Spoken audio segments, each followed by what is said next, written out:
Nous avons présenté au cours de cette journée deux grandes plateformes.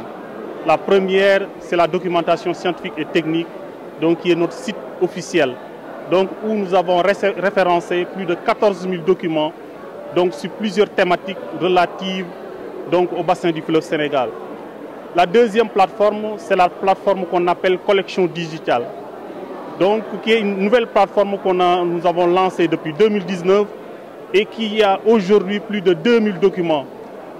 Il y a de l'audio, il y a du texte, il y a de l'image, donc il y a une variété de supports, en tout cas d'informations qui sont disponibles sur cette plateforme. Et cette plateforme aujourd'hui est accessible à travers les smartphones. C'est ça la nouveauté.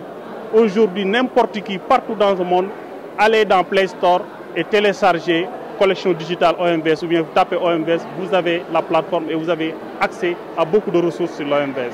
Oui, bon, sur tout événement, il faut tirer des leçons.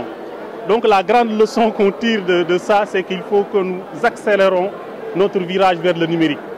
Faire en sorte que plus de nos ressources soient des ressources numériques, donc pour une conservation à long terme.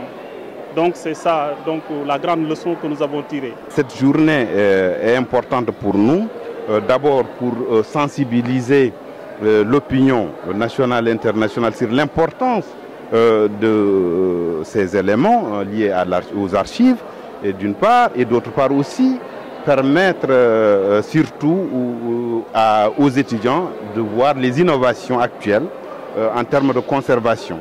Parce qu'à partir des faits tels que les saccages à l'UGB ou à l'OMVS, on a vu évidemment que de plus en plus de services essayent de trouver, de pallier à ce problème ou à ces problèmes. Donc c'est pour nous surtout quelque chose qui est très important, surtout dans le cadre de formation de nos étudiants.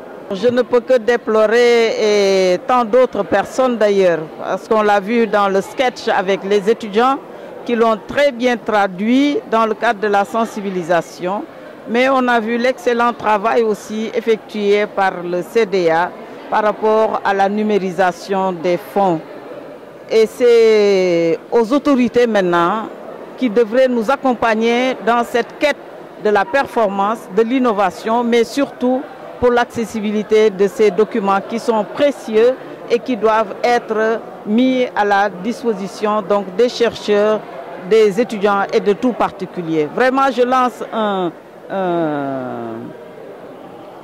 je lance ici un plaidoyer auprès de la jeunesse, auprès de nos étudiants, auprès de nos autorités, mais de l'ensemble de la communauté pour que des situations pareilles puissent être évitées, parce que c'est dans tout ça, c'est nous qui perdons notre patrimoine.